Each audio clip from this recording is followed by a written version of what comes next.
over here. You can ask people, you see, for any clues. You can ask me if you don't have. 5 were ashes on the wall. How many? Then it is 19.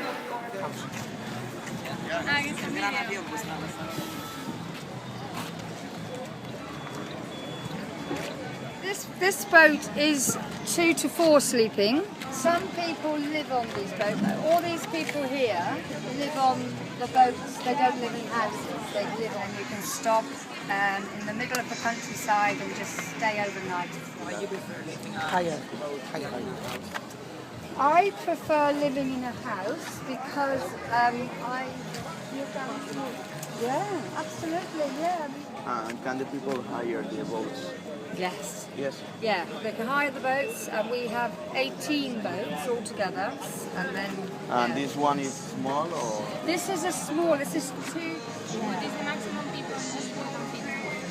The maximum people is 10. We'll get into groups and we're going on a river cruise. A boat on the river.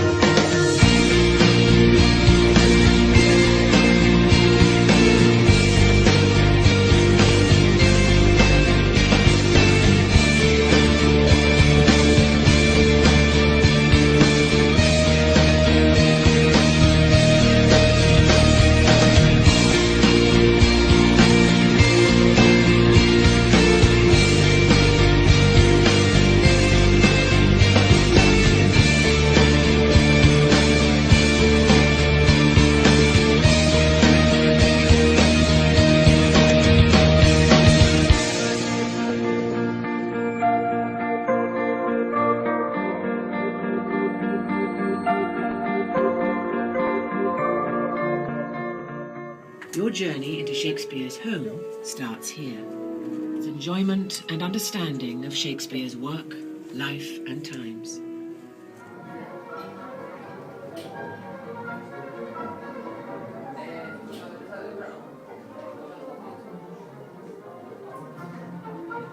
The town of Stratford-upon-Avon in the county of Warwickshire in 1564.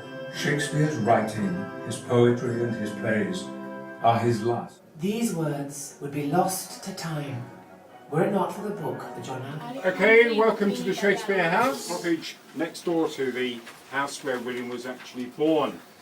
A door straight off the street in the corner here. Now, William was one of a big family. How many brothers and sisters? Does anyone remember? 7, including William? No, including 8. Brilliant. Well done. William was born in 1564. Wow, brilliant. Yeah, a lot of people haven't got a clue about that. That's fantastic. Very good, very good. Impressive group here. So the idea when you go through the door here, you're going to be entering what would have been one of the grandest houses in Stratford in those days. Probably.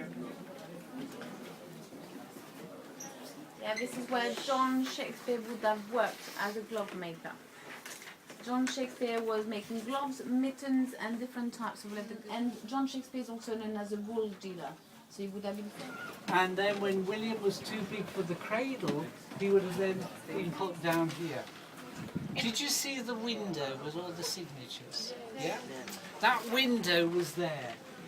They took it out in 2000. The glass was getting really fragile. The last bit of this house you're going to walk through is the bit Shakespeare added on when his father died, and Shakespeare turned this house into a pub.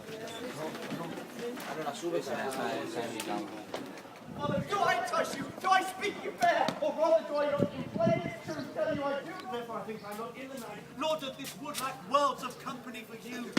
Why, Demetrius? Your wrongs is at a wonder at this show. But wander on till truth make all things. And then we're going to take a walk through Stratford, through the park to Anne Hathaway's cottage. And we've created a quiz for them, just simple questions as to who is Anne Hathaway, what do they see. So they're just like observing, looking around them, and they'll get a chance to actually look at some of the streets, some of the houses, the historic. grass and tree. Okay. Good afternoon and welcome to Anne Hathaway's cottage.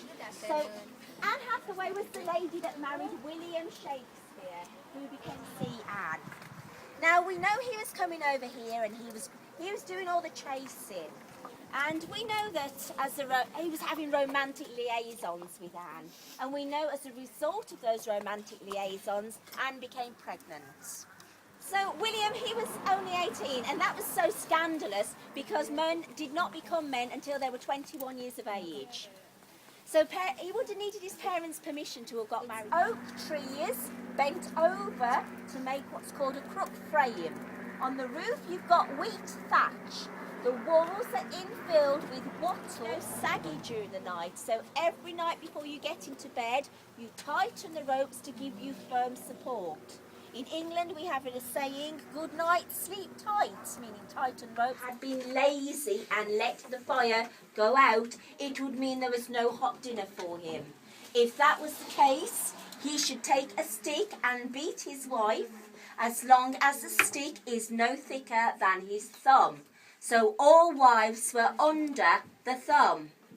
When we see a bride get married today, she carries flowers. The reason for the flowers is to perfume the air around her, so her husband thinks that she smells sweeter than she actually does. So this is the kitchen, which is the most important room of the house, because it's where all the food was cooked and prepared. When you're baking, you put a temporary door in front to keep the heat in. The door. One called the Swan, which has about 450 seats. One that's the main Royal Shakespeare Theatre that has about 1,000 stages. Some theatres, you just sit in the front row like a school assembly. But what we have is you have the stage actually coming out into the audience, and the actors can come in and out here and here. This is the way that the stages were when Shakespeare was writing, which is why we make the stages like that now. It's more active, it's more involving. Do you ever have theatres that we have? During the Second World War, one of the backup plans, if the Palace of Westminster, where our legislature, the House of Commons and the House of Lords sits, if that had been bombed, they would have moved the whole of the legislature in here because we had two spaces to put it into. Not many people know that, so if you put that in a history paper, you might get extra points. Wow. This is the Creaky Cauldron. It's now in, which was the busiest pub in Stratford.